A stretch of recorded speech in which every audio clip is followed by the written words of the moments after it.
Olá, sejam bem-vindos a mais um Insights com Cafeína, com o tema do offline ao digital, reinventando vendas de mídias. Hoje eu tenho aqui comigo a Cris Diogo. Essa intimidade já é Cristina, gente. Cristina Diogo. Ela tem mais de 30 anos de experiência em times comerciais de mídia off e online, de jornais impressos a mídia out of home. Esse nome eu achei mais complicado, que é o digital out of home. E hoje é o que a gente vai tratar aqui. Por quê? Porque são as mídias que aparecem em aeroportos, em metrô. Além disso, ela é publicitária nata. Acreditava bem antes da gente falar da era digital que a confiança é o primeiro passo. Sua atuação sempre foi levar o networking do CNPJ para o CPF.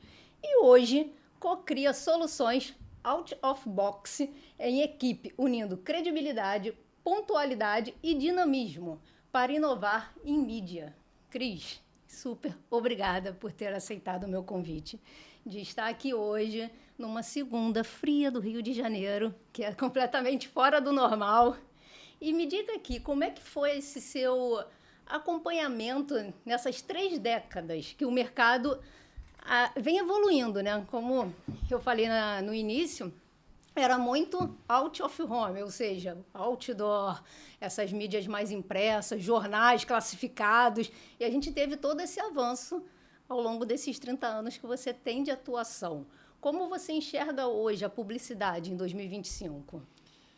Antes de mais nada, Érica, queria dizer para você que é um prazer estar aqui contigo. Quando você me convidou, eu não titubeei, falei eu quero ir, porque eu acho que conhecimento a gente tem que compartilhar, experiência. É importante você poder dar oportunidade para outras pessoas de ouvirem o que a gente está conversando aqui, embora concordando ou não, que cada um tem a sua opinião. Sim. Mas eu te agradeço demais, porque para mim é uma honra, independente de ser uma segunda-feira fria ou não, estar aqui na sua frente, conversando sobre isso e, enfim, dando as minhas pequenas contribuições. Pequenas não, grandes e valiosas. 30 anos são 30 anos.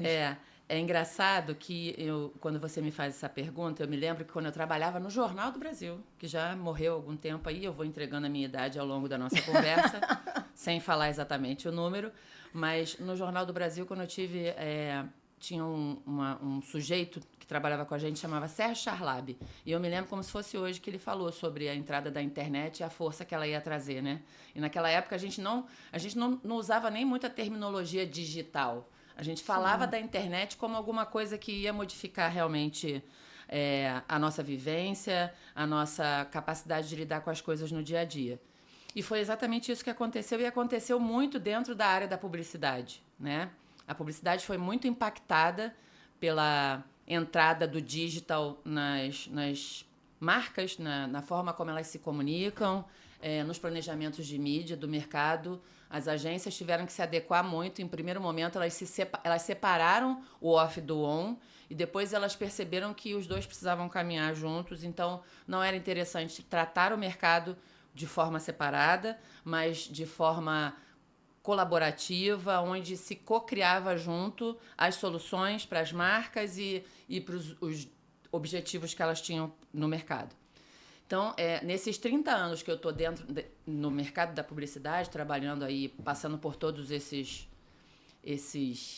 veículos de comunicação, vamos colocar dessa forma, né, eu consegui acompanhar uma verdadeira transformação quando o digital realmente ficou presente na vida da gente. Hoje não existe uma campanha de marketing, uma campanha publicitária, onde você não tem o digital colocado, porque se você não se comunica com o seu consumidor e com o seu público através do digital, não adianta você fazer uma campanha out of home top ou fazer uma programação de TV onde você vai gastar uma dinheirama absurda se você não fizer uma comunicação que seja integrada entre todos os meios. Sim. Então, eu vejo que eu não consigo enxergar mais o mercado hoje sem essa conexão do digital. Acho que a gente ainda tem que caminhar muito para poder aprender a trabalhar junto as funções separadas de forma coordenada, mas, assim, eu diria para você que eu acho que a gente ainda tem um vasto caminhar aí para essa essa sua pergunta, que ainda não... muita coisa vai acontecer. Eu vejo muito essa questão de ativação. Chamo muito de ativação de marca. Quando fazem alguma campanha que é na rua, vamos usar esse termo. Sim. Por exemplo, Copacabana, sempre que tem um filme novo, eles colocam lá o símbolo do filme. Agora está o Superman. Antes era um filme do navio pirata, tinha um navio enorme em Copacabana. Então, isso também é uma forma de você usar essas mídias mais tradicionais, por assim dizer, e tentar fazer essa interconexão, como você está falando, com o digital, porque a gente está falando de audiovisual, de filme e outras ações. Eu peguei uma reportagem aqui, ela é um pouquinho antiga, de 2023, mas ela dizia que só 19% dos brasileiros dizem confiar em notícias de veículos tradicionais. Eu li essa matéria. Você leu essa matéria? Então, como é que você enxerga esse ponto? Você acha que realmente a mídia tradicional ela perdeu um pouco de valor, perdeu esse discurso, ou essa questão mais de alinhar a comunicação com o público atual, com esse público mais digital? Eu acho, assim, eu creio que a gente pode dividir essa resposta em duas frentes. A primeira eu não acho que a mídia tradicional perdeu a sua função, porque as marcas ainda precisam criar credibilidade.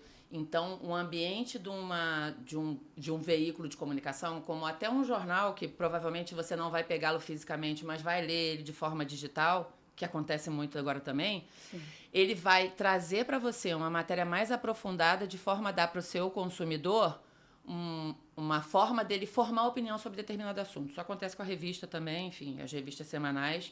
E a gente não tem mais a banca de jornal hoje em dia, onde você consegue comprar isso, que era tradicionalmente uma coisa que a gente fazia lá atrás, né? Que é sair para comprar esses... O jornal de domingo. O jornal de domingo, exatamente. Mas eu acredito que essa comunicação, ela tem que caminhar junta, e quando você cita que você passou pela rua e viu algumas ativações, existe um termo que é usado no nosso mercado, que é a jornada do consumidor. A jornada do consumidor, ela está desde a hora que você acorda de manhã e dá a primeira olhada no seu telefone celular para ver quem te chamou, quem deixou de chamar, se pintou algum e-mail durante a noite que talvez você tenha que dar um pouco mais de atenção até antes de fazer outras coisas, mas você se atualiza. Hoje existe muita criação de conteúdo, né? E a criação de conteúdo, ela dá liberdade para o consumidor para ele buscar informação aonde ele quiser, ou seja, ele não precisa necessariamente ir, vou usar aqui, vou citar aqui o nome do jornal o Globo, para buscar uma informação específica, mas ele pode sim ler o jornal o Globo e verificar essa informação em outros agentes que ele gosta. Eu conheço muita gente, por exemplo, que se informa através do Instagram. Lê notícia do Instagram. TikTok, exatamente. Então, as ativações, elas tiram o consumidor daquela coisa mecânica de estar no ambiente de uma notícia para te levar para uma coisa mais lúdica. E, de certa forma, até instagramável, porque se você está numa ativação na rua onde você criou uma conexão com aquela mensagem, você tira uma foto, você publica no seu Instagram, ou seja lá onde for, no Facebook, não sei as pessoas que estão olhando para a gente aqui exatamente o que elas consomem, mas você manda para uma pessoa que você gosta, você publica na sua timeline do status do WhatsApp. Então, no lançamento de um filme, você vê ele do lado de fora, mas você vai buscar uma informação de uma matéria um pouco mais rebuscada, que te dê ali subsídios para entender o que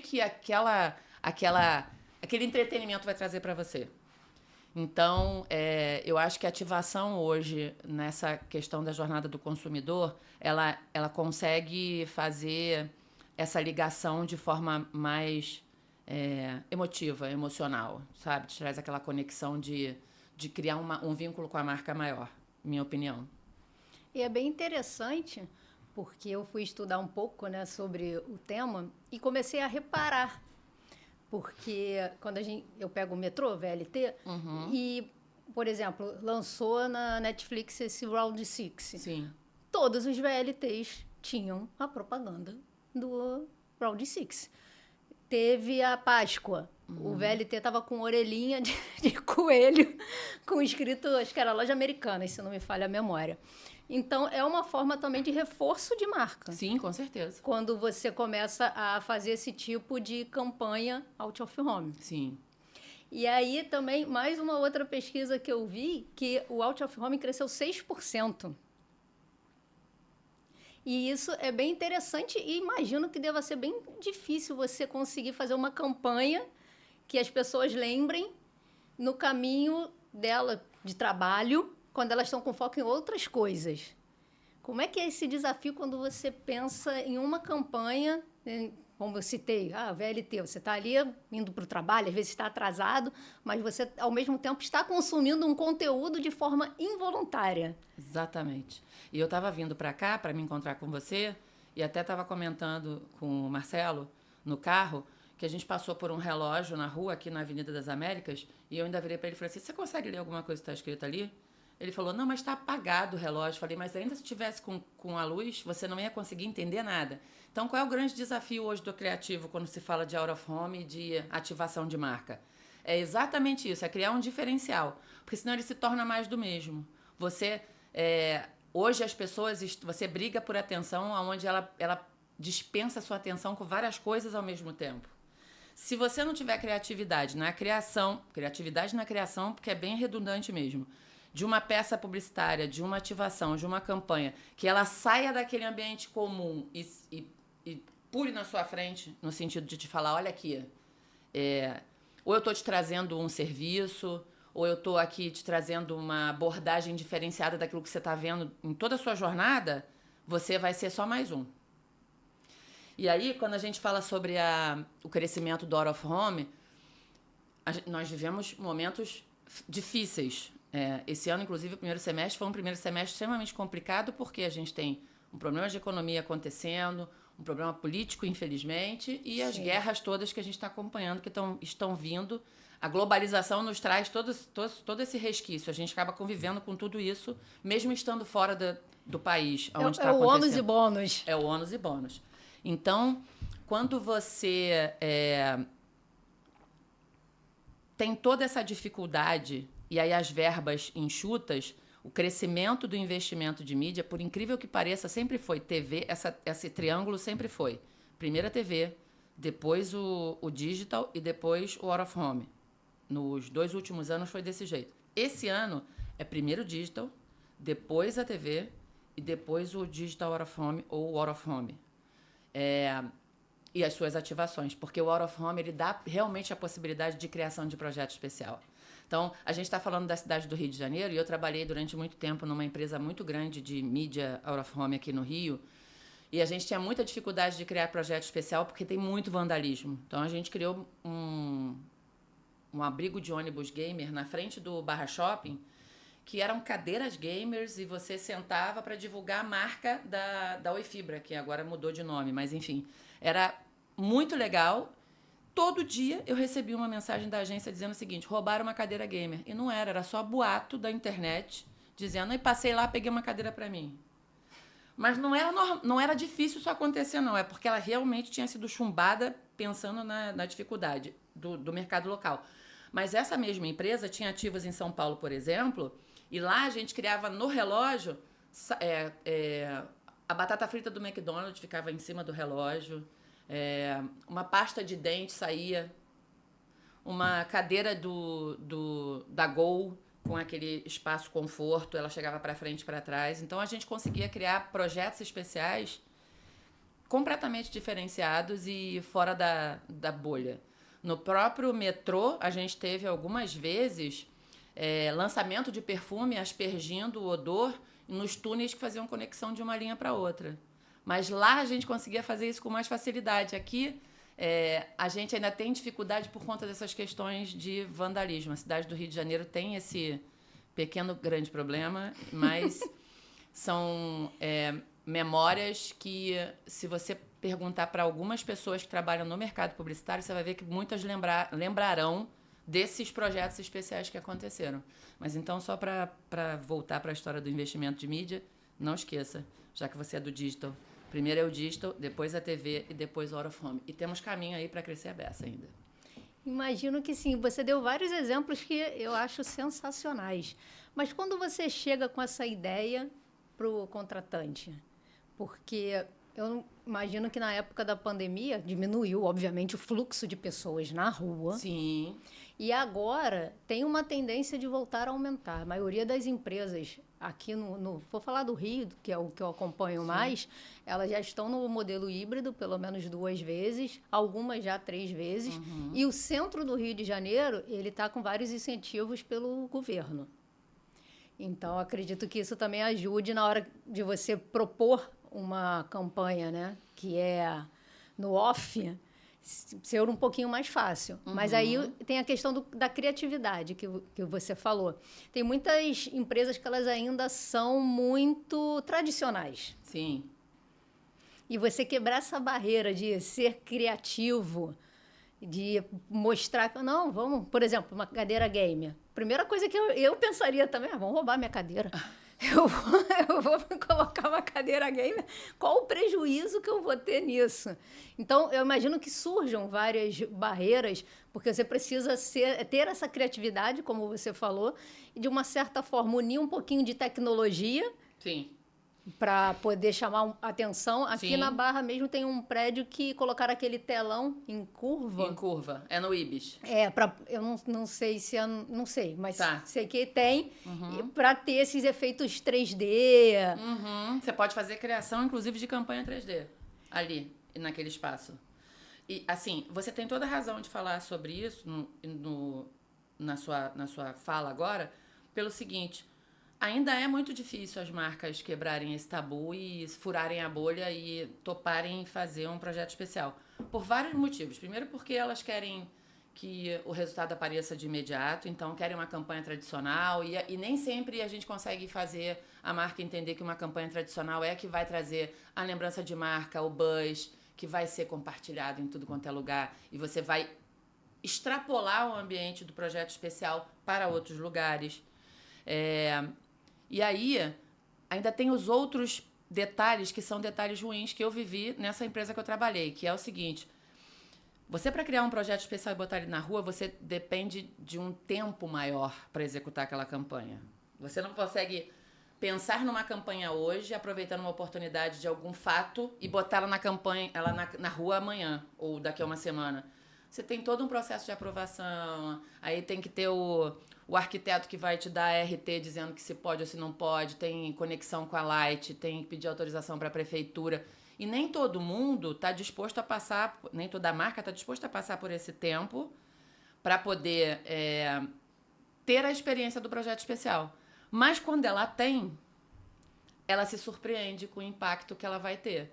Eu me lembro que a empresa que eu trabalhei foi a JC.Deco. Lá em Plaisir, em Paris, eles fizeram um outdoor, que era uma coisa simples, era um outdoor digital para falar sobre a violência contra a mulher.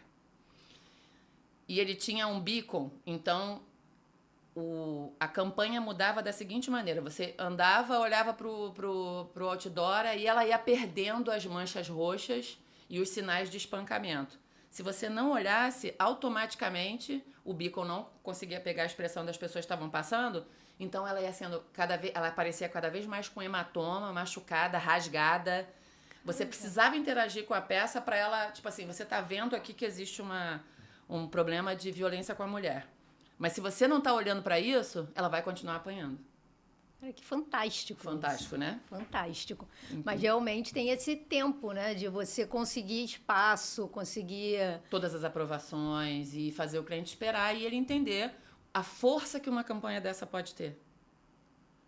Nem todo mundo topa, né? Porque, como você mesmo disse, as empresas são muito tradicionais ainda. E acho que tem muito também essa questão de querer um resultado imediato. Sim. Isso acontece também no digital. Sim. A pessoa lança... O próprio Google pede para você esperar 15 dias sem mexer na campanha para poder começar o algoritmo a entender e te dar um resultado melhor. Mas a pessoa quer colocar o dinheiro e no dia seguinte...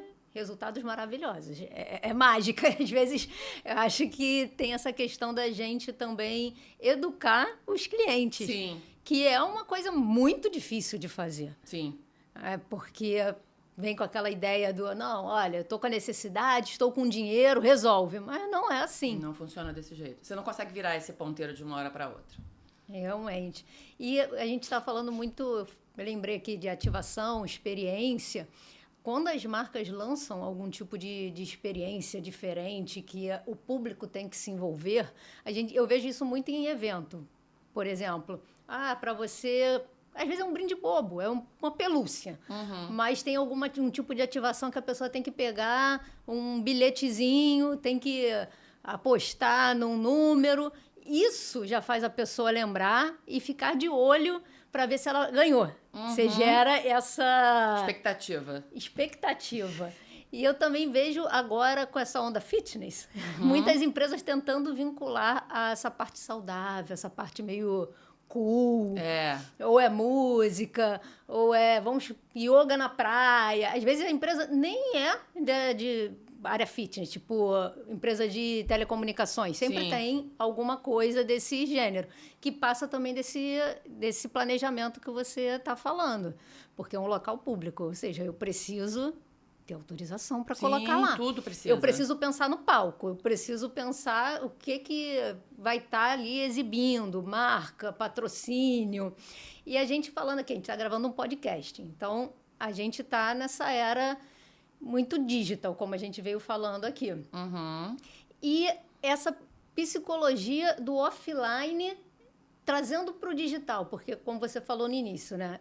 Não tinha o D, né? Era out of home. Agora Isso. É o digital out of home. Como é que foi essa adaptação do mercado? Como é que você veio acompanhando isso? Eu acho que quando a gente fala da parte psicológica de você sair do off para o digital, no out of home, percebia-se que o mercado precisava de velocidade, que era uma coisa que automaticamente você tinha no digital, apesar de não ter o resultado dessa virada de ponteiro que o cliente acha que o digital vai te dar, e não vai.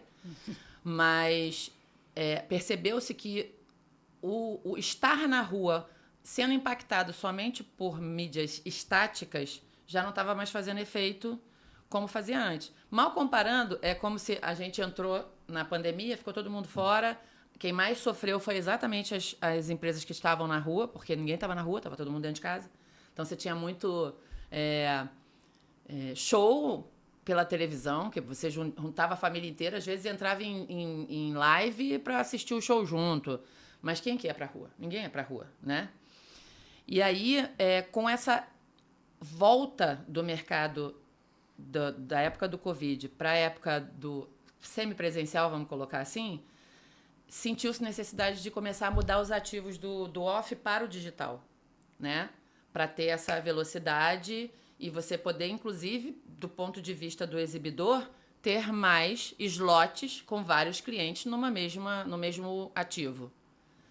Eu tenho minhas dúvidas se, dependendo da campanha, você precisa realmente fazer o digital out of home.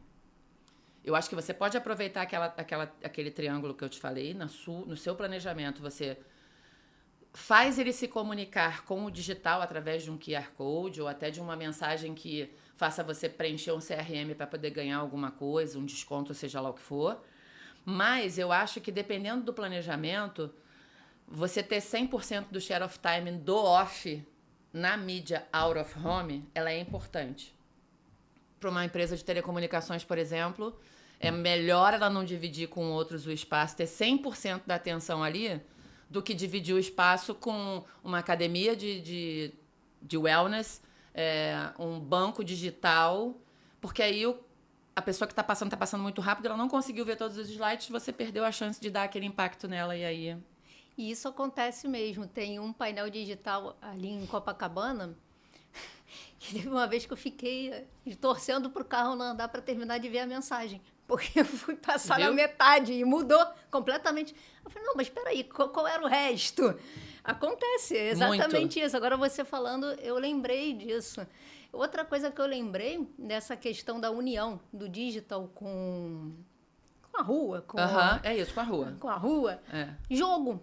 Você lembra não sei se você lembra antes da pandemia, quando lançaram um Pokémon. Lembro. Ele só era legal se você fosse na rua andando com ele. Você tinha que achar ele na rua, né? Através da plataforma.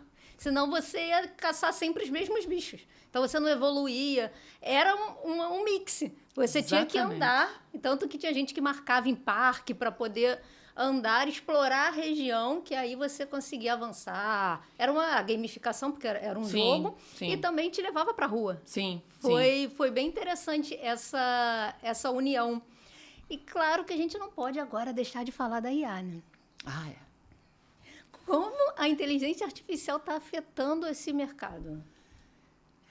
Eu acho que ela afeta o mercado como um todo, porque a gente estava um pouquinho antes ali conversando sobre isso e eu falei para você que eu acho que é uma dor minha e que deve ser de muitas pessoas.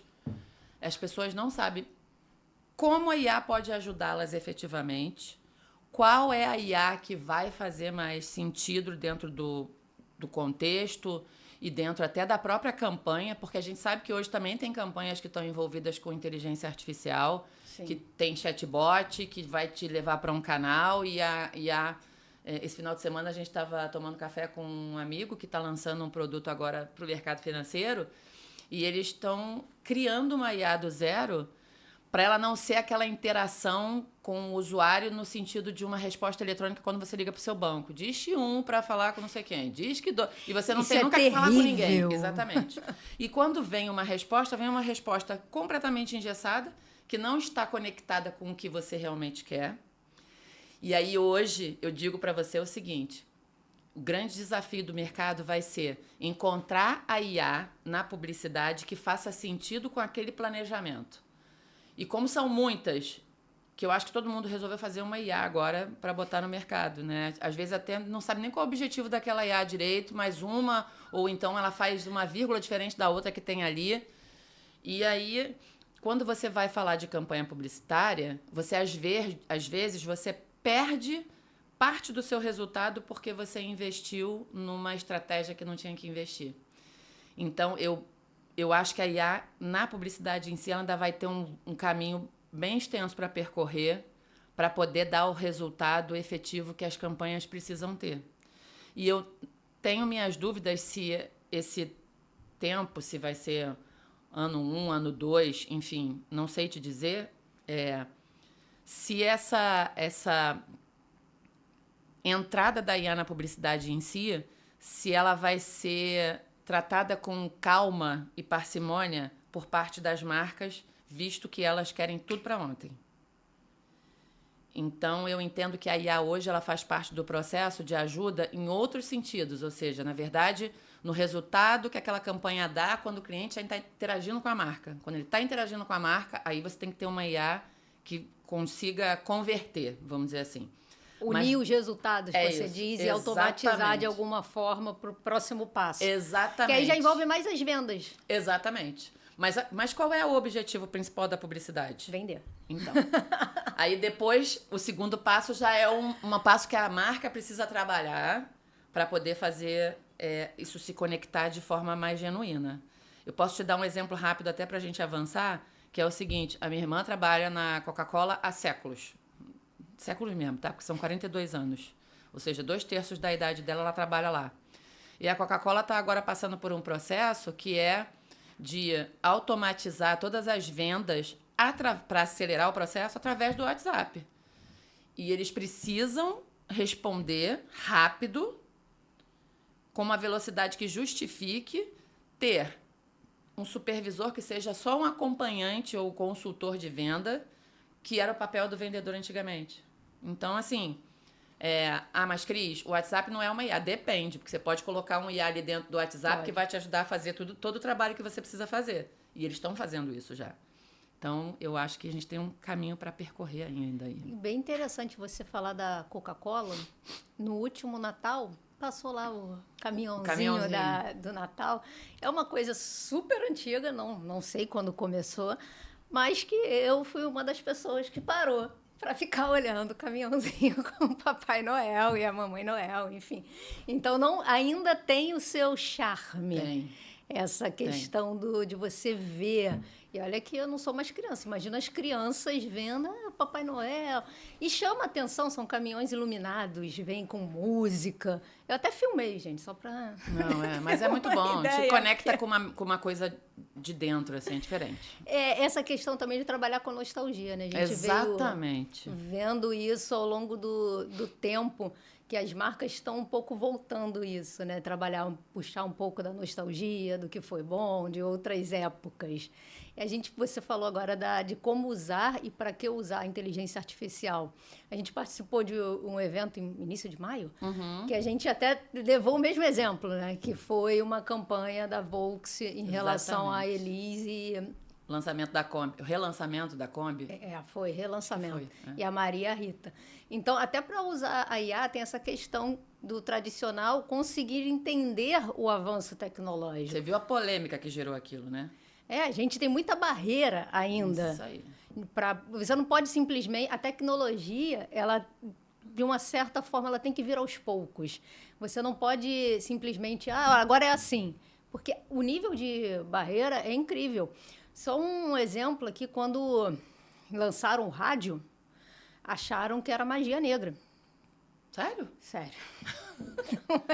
Que loucura! Eu faço escola de rádio e aí a gente começou a estudar, né? A primeira transmissão de voz à distância. Que loucura, gente. Era um padre que criou e achavam que ele estava fazendo magia negra.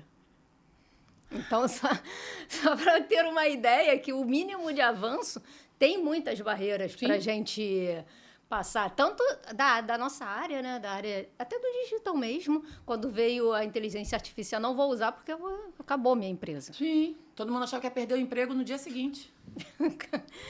E aí começou a criar um monte de problema. Claro que tem problema. A gente sabe que tem problema. Foi o que você falou. Às vezes eu preciso usar... E também eu vou usar como? Aonde que entra? Eu vou usar para hiperpersonalizar minha campanha. Ok, em que momento? Porque até isso você tem que discutir. O planejamento é muito abrangente. Você não pode simplesmente pensar que você botou uma campanha na rua, vai lá, pronto. O que você faz depois disso? Quais são as etapas, entendeu? E tem um simples que funciona, como você falou, às vezes tem um QR Code para participar de um sorteio. Quanto mais QR Code você lê, funciona. A Brahma mesmo, há pouco tempo, colocou na tampinha, né? Botou. Se você, não sei quantos, coletasse 10... Você ganhava uma Brahma, até fez uma brincadinha com uma brincadeira com o Zeca Pagodinho. Isso, exatamente. Só ele que não participa. E tem várias outras, né? Time de futebol, já vi também com a camisa, aí tinha os QR Codes em cima daquelas placas de rua. E aí, quanto mais você coletasse, mais cupons virtuais você tinha para concorrer à camisa oficial do time. É isso. Você não precisa de IA para isso. Não. Criar um QR Code, qualquer um cria hoje, né? Tranquilamente. E a gente falando aqui... Quando a gente falou que as pessoas querem muito resultado rápido e você tem que, de alguma forma, conseguir metrificar isso. No digital, eu acredito que seja mais fácil, porque você já tem todas essas ferramentas que a gente vai falar aqui, já gera dado, já gera algum tipo de dashboard. Mas quando você fala do out of home? Quando você fala do out of home, você tem algumas métricas que já são métricas do mercado, mas que te dão um número cru. E você também tem formas de trabalhar essa métrica para chegar um pouquinho perto do que o digital entrega. Então, hoje você tem...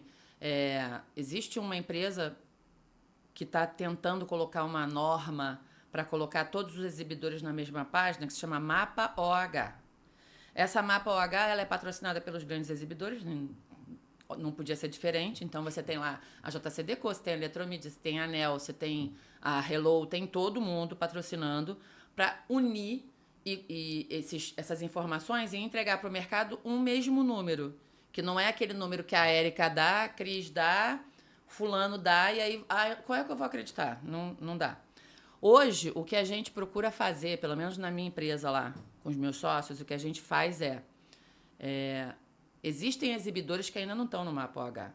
Os que estão no Mapa OH, a gente usa o número do mapa e está tudo certo, porque o mercado já está acostumado com aquele número ali. Já é validado essa pesquisa. Já é validado, exatamente.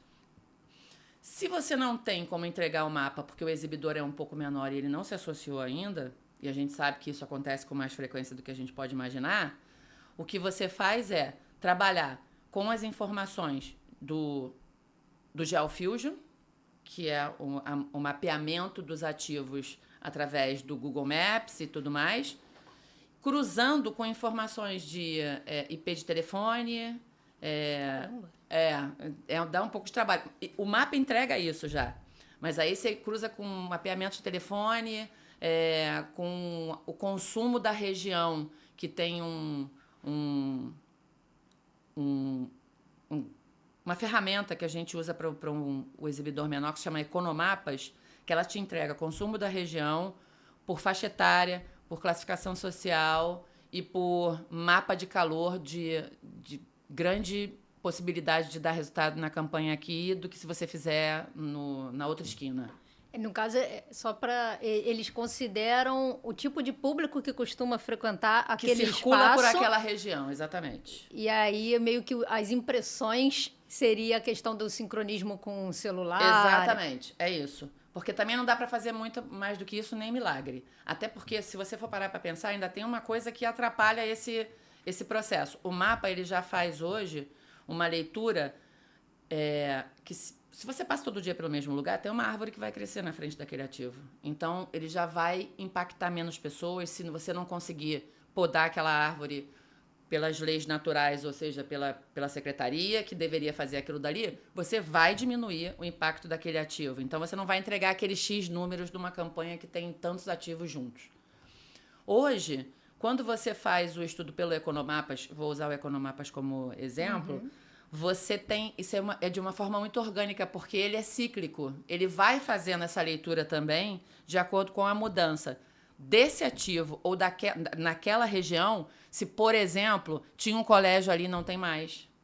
Então, diminuiu a frequência daquela posição ali e ele já não é mais um lugar legal para você oferecer para a tua campanha. Tanto que eu já ofereci em 2 momentos diferentes para o mesmo cliente. Ele me pediu, repete a campanha. Eu fiz a leitura para ele e falei, não dá para repetir. Por quê? Porque aqui saiu o colégio tal, não está mais lá e não tem mais o supermercado X que a gente estava acostumado. Então, o impacto daquele ativo diminuiu muito. E aí o cara consegue perceber o valor da consultoria, do seu planejamento. Eu não fazia a mínima ideia que tinha que olhar tantos fatores assim. E olha que as pessoas pedem proposta pra gente de manhã para de noite. Então, você tem que fazer o negócio... Você praticamente tem que exorcizar um mapa e olhar e falar, não, mas peraí, mas aí você vai no Economapas, consegue verificar ali o que saiu do lugar, o que não tá mais, o que entrou, o que era um lugar ruim e agora faz sentido você tá. E aí você tem que explicar isso tudo pro cliente e dizer para ele o seguinte, não é mais legal estar aqui por conta disso, vamos mudar para cá por conta disso. Aí o cara tem que ter a mente aberta para entender que o que a gente está falando faz sentido de acordo com a movimentação daquela região. E também acredito que como tem essa análise de movimentação da região, seja mais caro ou mais barato colocar o ativo ali. Nem sempre. Porque no exibidor menor, se o fluxo aumentar muito, ele pode até olhar aquilo dali e falar assim, merece valorizar um pouco mais o espaço. Mas só que você não muda de tabela a cada semana ou a cada mês. Não é uma coisa orgânica como é o Google, entendeu? Não é tão flutuante assim. Não. Quando você coloca uma tabela de um exibidor no mercado, você pode reajustar ela, mas você tem que informar para o mercado quanto tempo depois você vai reajustar. Então, ele não pode reajustar ela todo mês. Senão ele vai perder o cliente. Porque aí o cliente vai falar, tudo bem, eu entendi que melhorou o fluxo, mas não tem dinheiro para isso. Bem interessante, não fazia ideia de tanta complexidade. Não é tão simples assim. Que é você trabalhar com isso. E também, acho que nesse ponto, como você deu aí o exemplo dessas ferramentas, elas devem usar algum tipo de inteligência artificial hoje em dia para medir isso. Com certeza. É quase calcular o número de impressões, assim, se eu for fazer uma comparação bem rasa, né? E você consegue, para você ter uma ideia... trabalhar com raios de cobertura. Então, eu posso, se você quiser literalmente um micromarketing, eu quero falar com este público que está aqui dentro do CITAR. Então, eu vou te colocar com 500 metros de raio. E aí, a gente vai entender quais são os ativos que fazem mais sentido para aquela campanha. Pô, fantástico. Aqui no início, quando eu te apresentei, Eu falei um pouco dessa questão do networking, né? De trazer o CNPJ para o CPF, o CPF para o CNPJ. Como é que você vê, num geral, essa força do networking? Eu acredito muito nisso. E é mais uma coisa que faz a gente ir para a rua. Sim. Principalmente cariocas, que são preguiçosos. Verdade, Não é? verdade. Tenho sofrido um pouco com isso. Mas, ao longo dessa sua trajetória, você acha que perdeu um pouco do valor disso?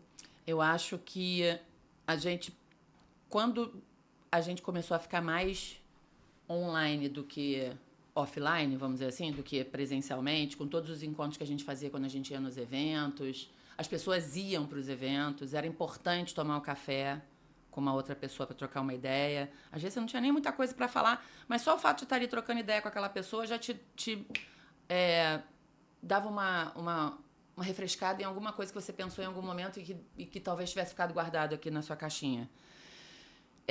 Eu acho que as pessoas ainda estão usando muito mal essa conexão online, ou seja, esse network que se faz via LinkedIn, via grupos de WhatsApp, via comunidades digitais. Muitas vezes, ou as pessoas não interagem e simplesmente não conseguem entender que dá para fazer cocriação de projetos e propostas que todo mundo ganha dinheiro junto com isso e dá resultado para o seu cliente. E continuam brincando muito nessas ferramentas, sabe? Eu sou uma das embaixadoras do Grupo Amigos do Mercado aqui do Rio de Janeiro, que é uma entidade que tem... acho que são 22. O Marcos Braga vai brigar comigo se não for isso, mas tudo bem. Se não for isso, são vários grupos de WhatsApp por região. E sem ser por região, você tem de estagiário, você tem de recolocação no mercado, você tem de decisores de mídia das agências de publicidade. Então, ele conseguiu criar um produto que é um grupo de WhatsApp que se conecta. Por incrível que pareça, o grupo do Rio de Janeiro é o mais gaiato. Ele é divertido no sentido de que ele é gaiato, mas aí você... É tanta gaiatice que no meio daquela confusão toda você acaba perdendo uma coisa importante que foi colocada ali, entendeu? O foco. Então, eles não sabem aproveitar esse network. Pois é. E também tem essa fragilidade, né? Essas relações líquidas. Muito. Porque eu sou tua amiga no LinkedIn, mas nem sei o que você faz, nunca falei com você, mas está lá, é um número. As pessoas passaram a ser números. Exatamente. Em alguns momentos no digital. Exatamente. E isso é muito ruim. Eu também acho. E a gente tem um trabalho muito árduo de reverter isso. De mostrar, principalmente para essa geração mais nova, que, ok, tem vida no digital, mas a vida é mais legal fora do digital. E atrair esse pessoal novo é uma tarefa aí que... É uma tarefa muito complexa e eu já fui criticada no Instagram, num outro podcast que eu participei, onde eu falei da importância de você fazer network com as pessoas, se conectar genuinamente com elas. Você pode não ter nada com ela naquele momento, mas você pode ter daqui a um mês, daqui a 2, ou dar para ela alguma solução conectando ela com uma outra pessoa que mais lá na frente vai voltar para você. E aí teve um menino da publicidade de uma agência que eu não sei de onde ele é, mas ele virou e disse para mim assim, essa moça é velha. Eu estou numa agência onde eu não preciso fazer network com ninguém, eu entrego o meu trabalho e está tudo resolvido. Aí eu falei, pobre de você, meu filho, porque você vai ficar uma pessoa doente e só. Porque eu sinto necessidade de estar aqui como eu estou com você. A gente já se falou pelo WhatsApp, a gente já se falou por reunião online. Por que não usar todos os meios? E a gente se conheceu num evento presencial. Presencial, exatamente. Então, tudo aconteceu do presencial e foi caminhando por todos os... Sabe? Somos conectadas no LinkedIn e tá tudo certo. Então, em algum momento, eu posso pedir para você... Érica, tô com dificuldade de chegar em tal lugar. Você consegue me conectar com essa pessoa que tá na sua lista? A vida é feita de conexões. Sim. Em todos os âmbitos. No profissional, muito. No pessoal, nossa senhora. Então, você nem demais. Acorda. E o profissional e o pessoal, eles se misturam muito. Sim. E falando de conexão, todas essas plataformas de sucesso, elas são baseadas em conexão. Sim. É mais uma validação do que o que você está falando, faz completamente sentido. Exatamente. Cris, a gente está chegando aqui no final dessa conversa maravilhosa. Sempre passa rápido. Eu tenho que aumentar aqui a duração dos episódios. E eu sempre termino aqui fazendo uma pergunta que tem um pouco a ver com o propósito do podcast. O nome, Insights com Cafeína, a ideia é essa, né? Gerar ideias, conexões, como você falou, às vezes a gente conversando, a gente fala alguma coisa, como aconteceu hoje já antes, que gera uma outra ideia e você vai fazer. E o Cafeína é vício em café mesmo, isso aí não consigo abandonar. Você até falou, né? Se eu beber café à noite, eu não durmo. Nossa. Quem dera, eu posso passar a noite bebendo café, que eu vou dormir, gente. Eu não tenho esse problema. E o que te dá energia, assim, para você seguir em frente, olhar tudo que você faz, falar, cara, vou acordar amanhã, vou acordar bem, vou acordar feliz, porque eu tenho esse propósito, isso me movimenta. O que é isso para você? O que é a sua cafeína? A minha cafeína, eu sabia que você ia me fazer em algum momento essa pergunta. E aí eu fiquei pensando, né? O que me motiva a acordar todo dia? Bom, primeiro que eu sou uma pessoa extremamente curiosa. E a curiosidade, eu acho que ela ajuda, não só a mim, mas a forma como eu lido com as coisas que eu tenho que fazer ao longo do meu dia, com os meus sócios, no trabalho, com o meu marido, com a minha família. O fato de você ser curiosa faz com que você nunca fique paralisada. Você quer sempre mais um pouquinho. Então, você não consegue se ver numa posição de eu estou satisfeita com aquilo que eu construí até agora. Eu não tenho vergonha de falar, fiz 55 anos. Eu não consigo me imaginar parando, tipo, aposentada, porque eu acho que a minha cabeça não vai dar esse tipo de descanso para mim. Eu tenho várias janelas de Explorer abertas aqui na minha cabeça, que às vezes eu tenho até que falar, peraí, deixa eu fechar essa daqui, que essa aqui tá me atrapalhando um pouco. Então, a minha cafeína, eu diria para você que é a curiosidade com as coisas, com os assuntos, com as pessoas, como você pode dar resultado para aquela marca, como você pode dar resultado para aquele problema. Ser curiosa e ficar atenta às coisas, eu acho que é a minha cafeína. Eu gosto de café, mas eu realmente não posso tomar muito café, porque senão eu fico elétrica.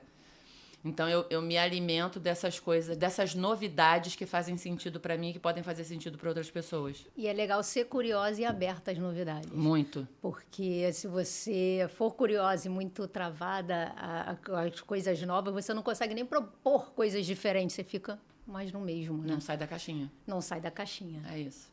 Perfeito. Super obrigada de novo pelo seu tempo, pela sua disponibilidade, por ter dado essa conversa maravilhosa, porque o que eu gosto muito do podcast é que eu sempre aprendo. Eu sempre venho para cá e eu aprendo alguma coisa, porque, obviamente, eu estudo o tema, são temas que eu não sou especialista, mas, além disso, quando eu chego aqui, é sempre um insight novo, é sempre uma ideia fora da caixinha. Sempre aprendo e com pessoas maravilhosas igual você. Super Érica, obrigada. muito obrigada. Eu tenho certeza que você está falando isso com o seu coração, eu não tenho dúvida. Foi muito bom estar aqui com você nesses minutos. Passa muito rápido. Acho que a gente tinha assunto aqui para botar uma bebidinha aqui e ficar conversando vários tempos. Mas, como tudo, a gente precisa fazer e deixar a curiosidade para ficar, de repente, numa próxima vinda aqui. Perfeito. Fechou. Combinadíssimo. Pronto. Como dizem meus amigos baianos, pronto. Pessoal, espero muito que vocês tenham gostado dessa conversa. Tenho certeza que vai gerar vários insights para vocês. Vejo vocês no próximo episódio. Até mais.